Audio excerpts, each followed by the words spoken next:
Então, vocês viram aqui? Peraí, antes da gente ver a entrevista. Vocês viram quem se juntou ao PU ontem à noite? Quem estava fazendo coro com o PU no debate de ontem? Vocês viram? Ateu informa. Olha aqui, quem tava spamando o Partido Urubista no chat do Três Irmãos. Urubou. Urubou? Ateu informa Urubou. Creio quem ganhou o debate, Jones ou o Manuel? Eu acho que foi o Maxwell. Nesse caso, acho que foi o Maxwell. Antes da live dos Três Irmãos acabar, já tinha corte lá no canal do Jones. Então, pra mim, quem ganhou esse aí foi o Maxwell. Ganhou conteúdo pra caralho pra editar. Chega de lucro sobre a fome. Jones cobra respostas de Zé Vitor ao vivo. Deputado gaguejou? Vamos ver esse aqui? Última rodada de perguntas. Você quer dar continuidade? Você prefere ir para as considerações finais? Podemos continuar? Tá com 8 mil pessoas ao vivo aí. Então, vamos mais uma pergunta e a gente encerra logo depois. Pode ser? Você tem que ir para Brasília, né? Pode ser, Jones? Pode ser, bora nessa, pô. Então, segue aí sua pergunta. Pergunta do Zé, então. Tá bom. Jones, primeiro, quem foi campeão em 87? Não, brincadeira, não é essa. Essa é Amigo, de fato você acredita que não há relação fiscal? Não há uma relação... Desculpa, vamos lá. Não há de fato uma relação entre uma política fiscal e uma disponibilidade de crédito. Quero saber se você de fato não acredita em relação a isso. E se você, imaginando que não há alternativa locacional, deixa Discordo. eu tentar caminhar para algo ligado ao agro. Já que você insistiu da soberania, eu vou voltar na questão dos fertilizantes, que fica um assunto fácil. Boa. Se você... Qual é a sua estratégia para a soberania nacional em relação aos fertilizantes? Como é que a gente... Lembrando que planta come fertilizante. Qual é a sua estratégia clara para uma soberania nacional, por exemplo, um tema como esse? Essa hora o chat ficou tipo, planta come fertilizante? Mas assim, pare aí de problematizar coisa estúpida, né? Dá pra entender o que ele falou. Lembrando que não há alternativa locacional. Boa parte do que nós temos disponível de mineral estão em terras indígenas. De que modo a gente vai conseguir diminuir essa dependência internacional? Bom dia, torcida organizada da Sofia Steinberg. Eu queria dizer outra coisa também. Pela primeira vez? Não, pela primeira vez? Depois do Kim Kataguiri, pela primeira vez depois do Kim Kataguiri, o Jones debate com alguém que não é um doidinho de bairro fascista.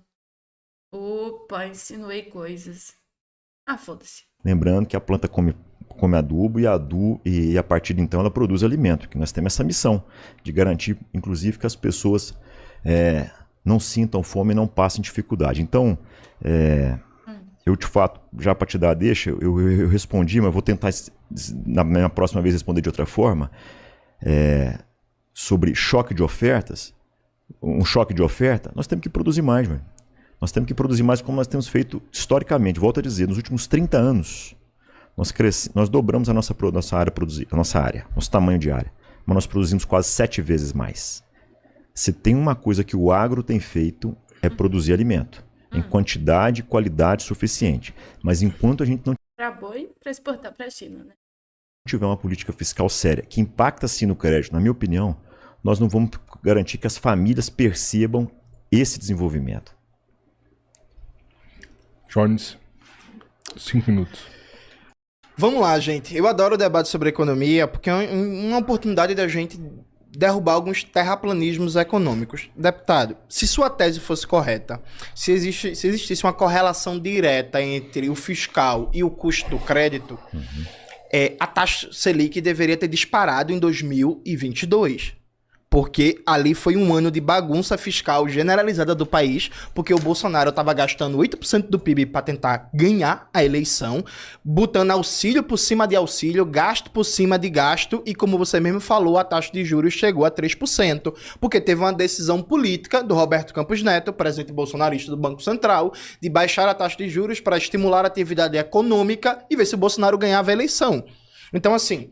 Qual é a correlação, deputado? O Bolsonaro estava bagunçando as contas públicas do país inteiro e a taxa de juros estava em 3%. E, além do mais, deputado, o que é que você chama desse fiscal? Porque o Brasil é praticamente dos únicos países do mundo que divide o orçamento público. Aqui ele quebra o argumento do deputado. E aí depois, antes, o deputado finge O deputado finge que não escutou que ele quebrou o argumento e fica falando a mesma merda. Mano, é muito engraçado, velho. Aqui ele quebrou o argumento do cara. Em dois grandes ramos: gasto Em menos de 1 minuto. Percebam. primário do Estado e gasto financeiro. O gasto Pera, deixa eu dar uma voltada aqui. Que eu... mais, deputado, o que é que você chama desse fiscal? Porque o Brasil é praticamente dos únicos países do mundo que divide o orçamento público em dois grandes ramos: gasto primário do Estado e gasto financeiro. O gasto primário, para quem não sabe, é o gasto com saúde, educação, cultura, lazer, previdência, meio ambiente e por aí vai. O gasto financeiro do Estado é o gasto com juros e serviços da dívida pública. A cada aumento de 0,5% da Selic, isso corresponde a 25 bilhões a mais de gastos com juros da dívida pública. Nos últimos 12 meses, deputado, a gente gastou 1 trilhão de reais com juros da dívida pública. E isso não é descontrole de conta pública. Aumentou o gasto com juros porque aumentou a taxa Selic. Então, a partir do momento que você segue mantendo a taxa Selic em alta, vai aumentar o gasto financeiro do Estado. Então, esse fiscal que você considera é só o gasto primário do Estado, é só o gasto para pobre, para saúde, para educação, para cultura, para lazer, eu considero também o gasto financeiro do Estado. Porque qual é a justificativa de uma meta de inflação de 3%? Me diga qual é a outra economia no mundo, com a complexidade e com o tamanho do Brasil, que tem uma meta de inflação de 3%. Assim, no mundo, na OCDE, no mundo é demais. Vamos lá, que são 196 países, né? Na OCDE, qual é o outro país do mundo que tem uma meta de inflação de 3% para justificar uma taxa de juros de 14% para perseguir uma meta de inflação em real? Então, não, deputado, isso não Mano, é sério, o Jones tem que repetir isso 4 vezes, mano. É ridículo como o cara foge da pergunta, foge do argumento, foge de tudo. tem relação. O que existe no Brasil é um cartel bancário, montado pelo governo FHC, mantido por Lula, mantido por Dilma, mantido por Temer, mantido por Bolsonaro, em que 5 bancos controlam 80% do crédito brasileiro e que o Estado brasileiro, inclusive o governo de Minas Gerais, não fazem nada para descentralizar o crédito e garantir que o trabalhador, que o produtor rural tenha mais acesso a crédito. Isso é simples e objetivo. Prova disso é que o Banco de Desenvolvimento de Minas Gerais, do 1,5 bilhões que ele disponibilizou para crédito para o agronegócio, foi basicamente para grandes propriedades, né? E algumas médias. A pequena propriedade ficou descoberta. Então, vamos lá, assim, deputado. Outra coisa muito importante. Veja o que é a situação do agro e da agricultura no Brasil em alguns dados. Nos últimos 16 anos, a área de plantio de arroz caiu praticamente pela metade, caiu 44%, enquanto a área de plantio de feijão encolheu 32%. No mesmo período, a área de plantio de soja quase dobrou, 86%, ao passo que o milho avançou 66%. É claro que isso aumentou a produtividade, mas não teve um aumento de produtividade correspondente para dar resposta à demanda de consumo interno do povo brasileiro. Veja, aumento de produtividade não resolve choque de oferta. Simples e objetivamente. Se numa escala de 10 anos a produtividade está crescendo 10% ao ano, um ótimo crescimento de produtividade. Só que acontece uma guerra do outro lado do mundo, a Índia ataca o Paquistão, aí tem uma gripe aviária, tem uma pandemia e o preço triplica, cresce 300% em 2 meses, não tem um aumento de produtividade que compense isso, deputado. Qual é a política para evitar choques de oferta no mundo convulsionado, deputado? No mundo em guerra, em que a Índia está em confronto com o Paquistão, em que Israel está praticando genocídio em Gaza e está ameaçando entrar em guerra com o Irã, em que os Estados Unidos estão numa guerra comercial com a China, em que há um aumento de protecionismo no mundo inteiro, em que a Europa está falando em se rearmar. A tendência hoje no mundo é a tendência de crescimento de protecionismo, de guerra comercial, que a gente vai ter mais cada vez choques de oferta num país desindustrializado, em que o agro, inclusive, é um dos responsáveis por isso. Então a gente vai ter cada vez mais choque de oferta, mercadorias, produtos fundamentais para a vida do brasileiro. Não, aqui ele quebrou ele, ele falou assim, cara, o mundo todo tá numa situação de pré-guerra, tá todo mundo protecionista, tá todo mundo segurando estoque, e o deputado do agro nem sequer pensou nisso. Mano, aquele quebrou o cara, velho. Ele quebrou. E o cara não consegue nem responder. Mano, nossa. Não, foi o melhor corte que eles postaram até agora. Foi absurdo essa parte. Que do nada o preço vai crescer 100, 200, 300% por algum evento geopolítico. O senhor não tem nenhuma resposta para isso. Eu de verdade, eu tô chocado. Assim, eu tô perguntando pela 5ª vez para ver se agora, na última rodada, finalmente sai uma resposta. Sua réplica, deputado. Não, eu já respondi várias vezes essa questão, mas é porque você A demanda, o choque da demanda não responde a questão, mano. Não responde. Não, e tem uma hora também, eu acho que é essa hora aí, que ele vai falar assim, não, eu não tenho nenhuma crítica aos bancos, mas os bancos realmente são uma merda. Enfim, você não concorda e tá tudo certo. É porque você está falando em estoques reguladores, em evitar exportações, mas na sua fala mesmo você acabou se contradizendo, Jones. Quando você fala, por que a área do arroz deixou de crescer? Por que ela caiu? Ela caiu porque em determinado momento a produção de arroz passou a ser deficitária. E nenhum produtor, por amor, ele não dá conta. Sim, querido, mas aí não tinha estoque, né? Se tivesse estoque, o preço do arroz não tinha subido tanto, porra. Ah, pelo amor de Deus. Pelo amor de Deus. Só pelo amor de continuar produzindo, tomando prejuízo ano a ano. Isso é impraticável. O produtor de alface não consegue, o produtor de arroz não consegue, o produtor de coisa nenhuma consegue tomar prejuízo ano a ano. Bom, não fui eu que reconheci o Roberto Campos Neto como o melhor presidente do Banco Central do mundo. A decisão acertada ou não foi reconhecida por as principais lideranças de economia do planeta. E numa política econômica conduzida por ele lá atrás, que boa parte dela tem sido mantida pelo Galípolo, que não tem nada a ver com o Bolsonaro, que não tem nada a ver com o PL, que tem a ver com o atual governo, foi uma escolha do atual governo, mostra que o caminho a ser percorrido estava traçado e tem se mantido. A gente concorda num ponto aqui claramente, juro alto não é bom para ninguém. Mas o juro alto que nós temos no Brasil hoje, ele é fruto da falta de credibilidade e da irresponsabilidade das contas públicas. Quando a gente decide que um arcabouço fiscal permanentemente, e eu prefiro o arcabouço do que o teto de gasto, mas o arcabouço fiscal se mostra insuficiente e incapaz de manter as contas públicas equilibradas, porque ano a ano ele é obrigado a crescer. E na medida em que falta credibilidade, falta responsabilidade, o juro vai lá para cima e toda uma política econômica acaba sendo frustrada. E isso mexe no dia a dia com a vida das pessoas. Né? Jorge, sua última pergunta. E você não respondeu porra nenhuma. Você não respondeu porra nenhuma, não é mesmo? Aí ele fala de um jeito calminho. E ele fala assim, a gente só não concorda. E aí eu vou fugir aqui da resposta e fingir que é apenas uma discordância pra ver se eu consigo enganar alguém. Mas a verdade é que eu tô fugindo porque eu não sei te responder.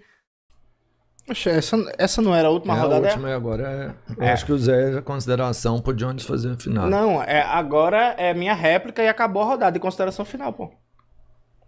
Foi a resposta do... Desculpa, foi a resposta do... Não, só tive Zé, dois. O Zé fez a pergunta, você ficou 5 minutos respondendo. Uma tréplica agora. O Zé fez a réplica agora. Aí vem agora... Agora seria a sua última pergunta para depois o Zé responder 5 minutos. Perfeito. E aí você fazer a réplica, né? Perfeito. Que aí vai ficar igualzinho, 5 perguntas para cada lado. Exato. Perfeito. Aí fecha a rodada exata mesmo. Pode ser? Vamos lá. Quando o Baratheon me convidar lá pros 13 irmãos, eu vou levar uma peruca pra ele. Porque ele falou pra mim que vai trazer uma pamonha, então eu vou levar uma peruca pra ele. Pode falar, Cal. Vamos lá. Veja, a área cultivada de arroz e feijão vem crescendo, vem reduzindo, dentre outras coisas, porque falta apoio, deputado. Porque falta crédito. Porque o preço do fertilizante é um absurdo. Você sabe muito bem que em várias culturas, como a soja e o milho, o preço do fertilizante é quase que 40% do custo de produção, né? Quando você tem custos dolarizados, como você tem na agricultura brasileira... Desculpa, Jones, aqui é uma pergunta importante. Mineiro não sabe fazer pamonha, não? Com certeza sabe melhor que paulista. Porque a gente não tem soberania nacional, porque a gente não tem desenvolvimento de ciência e tecnologia, porque a gente não tem indústria nacional e falta o apoio de crédito, falta o apoio de subsídio, falta o apoio de crédito subsidiado que está sendo direcionado para a soja, aí realmente fica mais lucrativa a produção de soja no Brasil do que a produção de arroz, inclusive porque essa produção é exportada e se recebe em dólar. Veja, deputado, eu noto como é muito curioso como você foge de algumas perguntas. Você não respondeu como lidar com choques de oferta. Eu perguntei 3 vezes, o que você tem de propostas para, por exemplo, ajudar as condições de vida dos assentados da reforma agrária no Brasil. A gente está falando de mais de 1 milhão de famílias, né? Mais de 3 milhões de brasileiros e brasileiras. Você simplesmente não respondeu. Eu perguntei a você se no seu debate sobre o fiscal você considera o gasto financeiro do Estado, que é o gasto com juros e serviços da dívida pública, que é R$1 trilhão, deputado, nos últimos 12 meses. Você também não respondeu. Não, Roberto Campos Neto, ele não foi o bom presidente do Banco Central, inclusive pelo seu próprio critério, que é um critério mercadológico. Qual é a justificativa para ele ter reduzido a taxa de juros que não tentar ganhar a eleição, né? Vamos lá?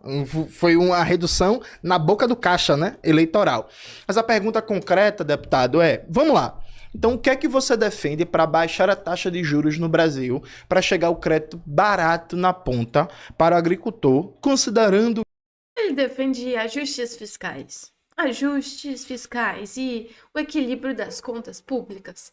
Sendo que você mesmo, no seu discurso anterior, provou que o ajuste fiscal e o equilíbrio nas contas públicas, a falta de ajuste fiscal e a completa bagunça do governo Bolsonaro nos últimos anos de governo dele, não teve influência sobre os juros. Então, assim, é isso aí. Do que no mercado bancário brasileiro, 5 bancos concentram 80% do mercado bancário e funcionam objetivamente como um cartel, como um oligopólio, e que o Brasil tem uma taxa de participação de bancos no mercado menor que todos os países da OCDE. Bom, choque de oferta. Já respondi, vou responder de novo. Nós temos que criar condições para produzir mais. Isso não tem outro caminho. Estoques reguladores, ao contrário do que você disse que não tem nenhum projeto de lei da minha parte, estoques reguladores não se resolve por projeto de lei. Nós não temos autonomia para tratar de estoques reguladores por meio de projeto de lei. Então isso é básico. O que eu defendo? A gente faz como então? Não faz? Não tem o que fazer? É isso? Não tem o que fazer? Como é que os países da OCDE estão fazendo? Para pequenos É canetada? Eu realmente não sei. É canetada? agricultores, médios e grandes agricultores. Eu não divido o agro, Jones. E essa resposta fatiada que você quer, eu não tenho essa resposta e nem você. Quando a gente trata de pesquisa, quando a gente trata de crédito, quando a gente trata de política macro, a gente trata de todos. Eu não tenho essa resposta nem você. Com licença. Você perguntou pra ele se ele tem? Jones Manuel tem resposta pra quase tudo. Se você quiser falar, por exemplo, eu sou autor, inclusive, não sei se você sabe, da lei que regulariza as propriedades daqueles que chegaram nos assentamentos depois de 2015. Eu sou autor dessa lei. Aqueles que chegaram até 2015 poderiam se regularizar. Aqueles que chegaram depois, não. Se você estava numa propriedade rural, num assentamento, e o seu pai... Perdão, deputado, peraí. Ele vai falar que eles conseguiram dar o papel de posse de terra pro pessoal, tá? É isso aí. Demora 1 minuto pra falar isso. Mas, enfim, reassistindo o deputado é mais fraco do que eu lembrava. O que acontece, Celzinho? É porque o pessoal de direita que aparece nos podcasts, que vai debater, é tão doidinho de bairro que a gente ficou até surpreso de ver um que não é doidinho de bairro, que não vai falar do Holodomor, que não vai fazer... não vai perguntar pro Jones Manuel se ele tem um relacionamento aberto, tá ligado? Ele fala calmo, ele não grita, ele não olha pra câmera pra fazer corte.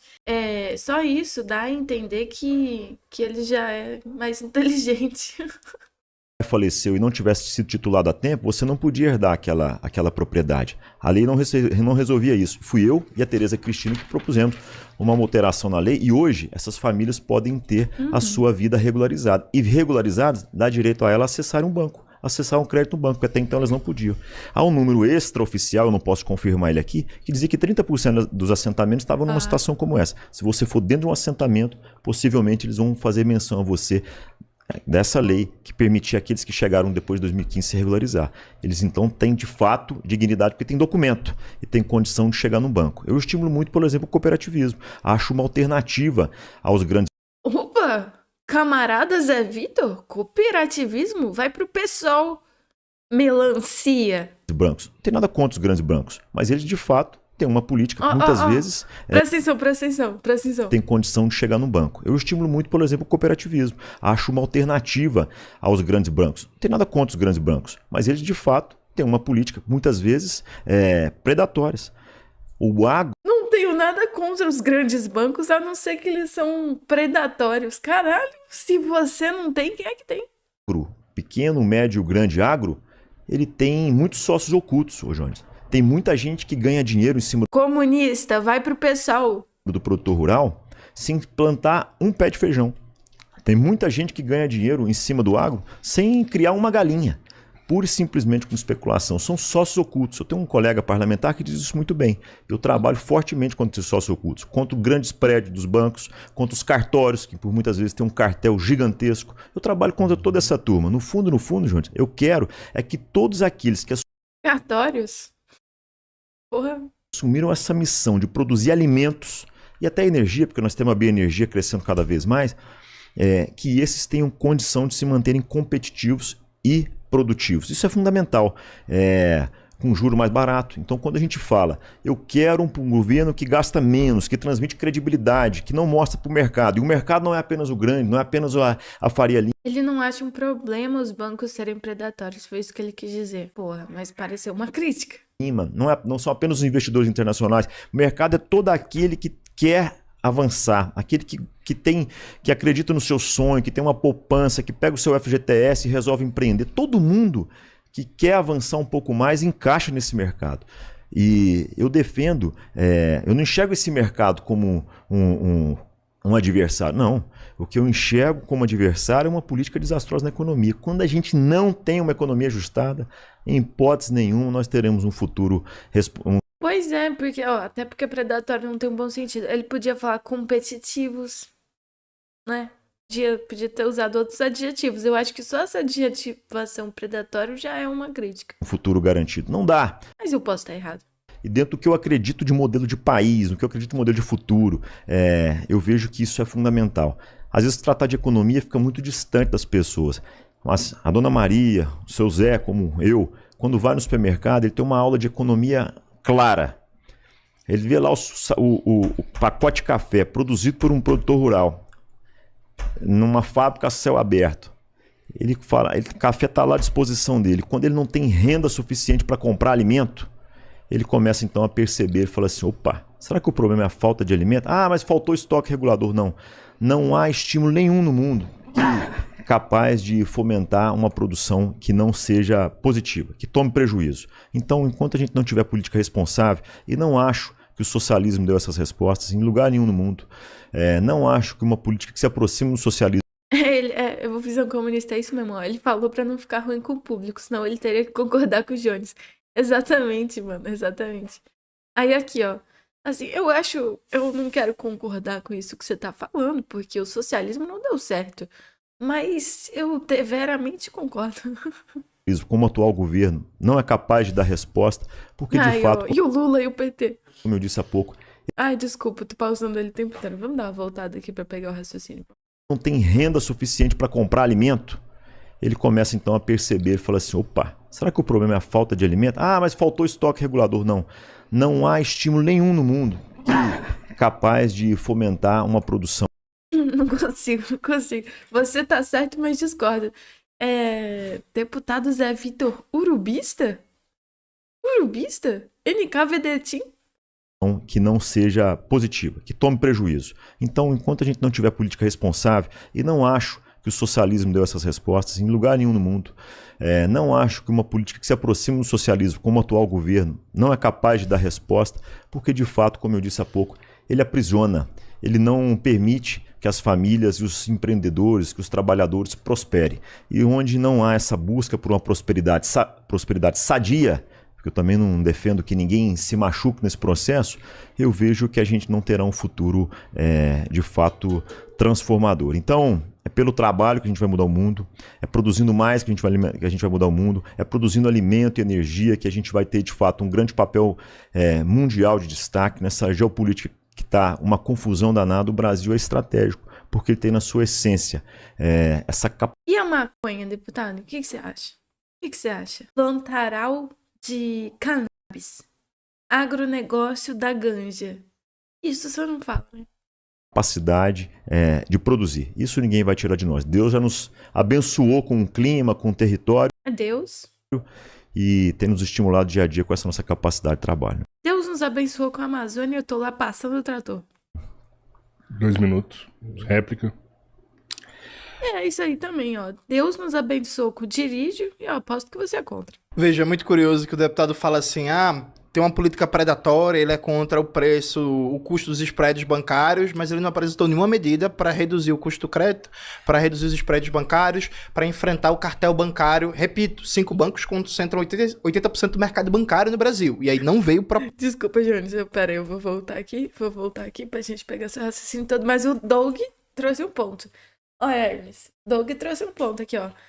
Vocês realmente acham que a maconha vai ser liberada? Não tá podendo fumar nem no quarto da Croy? Imagina no resto do Brasil. Veja, é muito curioso que o deputado fala assim, tem uma política predatória, ele é contra o preço, o custo dos spreads bancários, mas ele não apresentou nenhuma medida para reduzir o custo do crédito, para reduzir os spreads bancários, para enfrentar o cartel bancário. Repito, 5 bancos concentram 80% do mercado bancário no Brasil. E aí não veio proposta, não veio ideia. O deputado falou mais uma vez de fiscal, de economia arrumada, mas ele não falou do gasto financeiro do Estado. Ele não falou da meta de inflação. Eu perguntei, deputado, que país do mundo, da OCDE, com a economia do tamanho da brasileira, da complexidade brasileira, tem uma meta de inflação de 3%. Isso é uma meta de inflação irreal, colocada pelo rentismo brasileiro para manter uma taxa de juros surreal. Exatamente. Aí o Jones pergunta, e aí, como é que a gente vai fazer pra baixar os preços? Ao baixar os juros. Aí ele responde, tem que ter o equilíbrio das contas públicas. Aí o Jones fala assim, isso é irreal, porra. A nossa meta é irreal. Aí ele, não, mas tem que ter o equilíbrio das contas públicas. Mano, país nenhum no mundo tem essa porra.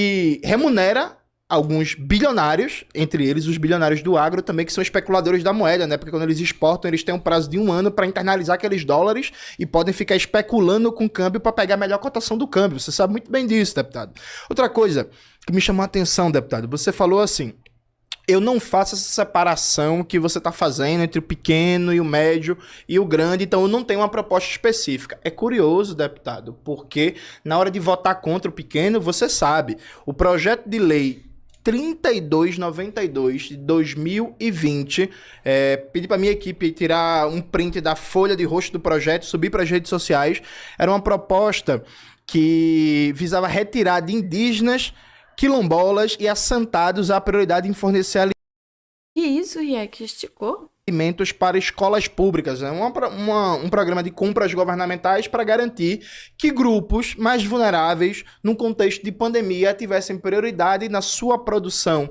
agrícola para fornecer para as escolas públicas. Os deputados da bancada do agronegócio votaram contra, inclusive o deputado Zé Vitor. Então, na hora de ter proposta para o pequeno, ele não tem não. Mas quando foi para prejudicar o pequeno, ele votou a favor. Projeto de lei 3292 de 2020, no meio da pandemia. Então, acho que isso Ai, toma, Maxwell, bota o decreto, ou bota o PL, bota o PL. Ô, Maxwell tá subindo o PL aqui rapidinho. Não tem como, mas aí eu fiz. é bastante revelador, deputado. Considerações finais, 3 minutos para cada. Quem começa? Você. Eu começo? Tá bom, então vamos lá. Bom, eu vou evitar responder essas perguntas, porque ela é mais do mesmo, e eu acho que É mais do mesmo e eu não tenho resposta? não é que a gente vota contra uma coisa ou outra, há sempre uma lógica por trás de tudo isso. No fundo, a gente E qual que é a lógica? Fala pra nós a lógica então, pô. não quer, por exemplo, que o governo pague mais caro pela produção de alimentos. Eu sou autor de um projeto de lei, não sei se você sabe, que a produção orgânica tem a prioridade nas compras públicas, desde que tenha o mesmo preço dos outros produtos. Quem é que quer pagar mais? Nós vamos fazer, de fato, uma diretora de escola pagar mais por um produto pura e simplesmente que foi produzido por um índio, por um quilombola, por um agricultor orgânico? Não. Dinheiro público é dinheiro público em todo lugar. Se há qualidade questionável, aí é uma outra discussão, embora da produção convencional não é. Então eu defendo a produção convencional, eu defendo a agricultura orgânica, defendo a produção dos índios, dos quilombolas, eu defendo o trabalho. Essa é uma marca do nosso... Essa aqui é outra. A gente não defende o trabalho, não. A gente não defende os melhoramentos. A gente não defende a vida digna. A estratégia. Qual mais? Pensamento estratégico. Mandato. Eu não... É isso aí, ó. Eu defendo ponha qualquer coisa aqui. O agro é muito bonito. O agro alimenta as pessoas. Como? O agro alimenta as pessoas. Como é que você defende? Eu defendo. Defendendo. Eu sou um entusiasta, eu acredito na força do trabalho, eu acredito na capacidade do agronegócio de promover paz, como foi então Eu acredito. defendido pelo Alisson Paulinelli, eu acredito na força do agronegócio para produzir bioenergia, como a gente produz etanol, por exemplo, Você é um homem de fé. energia a partir da biomassa, nesse compromisso que o mundo tem de vencer o carbono, é do agro, inclusive do agro brasileiro, que a gente tem boa parte das respostas que o mundo espera. Nós temos um desafio enorme, que é vencer a fome. E ninguém é mais capaz, está mais empenhado, não apenas Querido, tanto de comida que a gente produz já dava pra vencer a fome, né? Não é produzindo mais. Não é produzindo mais. Não é produzindo... Caralho, ou... em discurso, mas diariamente em vencer a fome do que os produtores rurais brasileiros. Nós temos um compromisso com as pessoas. E Nós temos um compromisso com as pessoas. Ah, muito obrigada. A gente não tem, não. isso é inegavelmente. Agora, uma coisa a gente precisa vencer, Jones. Isso é um compromisso meu, ou tem que ser seu e tem que ser de todo mundo. Nós precisamos combater a desinformação. A minha primeira pergunta que te fiz é se Ai, meu Deus, você quer combater a desinformação estando no PL? esse discurso de divisão e discurso de ódio, entendo o contexto que você fez, que você colocou, se é esse discurso que vai levar o Brasil adiante. Não é.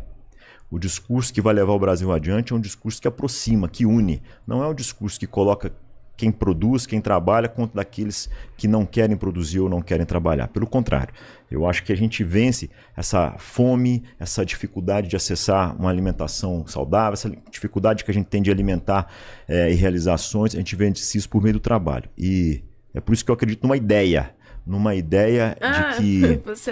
Ele definitivamente é idealista. Ele definitivamente é um homem de fé. Croizinha tem garrafa térmica da Shopee? Doug. Cadê meus mods aí? Doug tá esticando a corda pra caralho. Ó, filiação orientada à vibe. Nem esquerda, nem de direita. Pra frente. É produzindo, é estimulando essa prosperidade de maneira sadia, levando o Brasil para adiante, não dividindo, levando todo mundo junto. É nisso que eu acredito. Aí, finalmente, Jéssica L tomou providências a respeito desse chat. Meus mods estavam me desobedecendo pra caralho. Obrigado, Jéssica L, por botar ordem na casa. Falando que a minha coisa é da Shopee, não é da Shopee, não, é da Amazon, tá bom? Acredito. E o agro tem isso na essência. Eu sei que quem nos acompanha, talvez os produtores rurais nem estejam nos acompanhando, porque tem que acordar cedo amanhã. Tem muita gente que precisa tirar leite, que precisa estar na Ceasa amanhã entregando algum produto. Os agrônomos e técnicos como eu, eles têm uma missão muito nobre. Estão se preparando agora para dormir para amanhã, de fato, renovar esse compromisso com o Brasil, mas acima de tudo com os brasileiros. Um compromisso que ele faz na prática e traduz na prática por meio do trabalho. É nisso que eu acredito. Fora disso, não há sucesso, não há futuro. Eu acredito. O agro é lindo, o agro é pop, o agro é tudo. E assim, nossos produtores estão produzindo através de produzimentos. E assim nós vamos acabar com a fome porque eu acredito. Jones, considerações finais? Meu Deus, é impressionante como ele é político, né? Ele é político pra caralho. Esse cara aqui é político. Desde já agradecer ao deputado mais uma vez. Valeu, viu? obrigado. Lembrar que a gente tinha combinado aqui no começo, né? Quem faria as considerações primeiro. É isso aí. E obrigado aí, parabéns aí. Primeiro esse debate seu na internet, né? Obrigado. Puta que Quando quiser, John.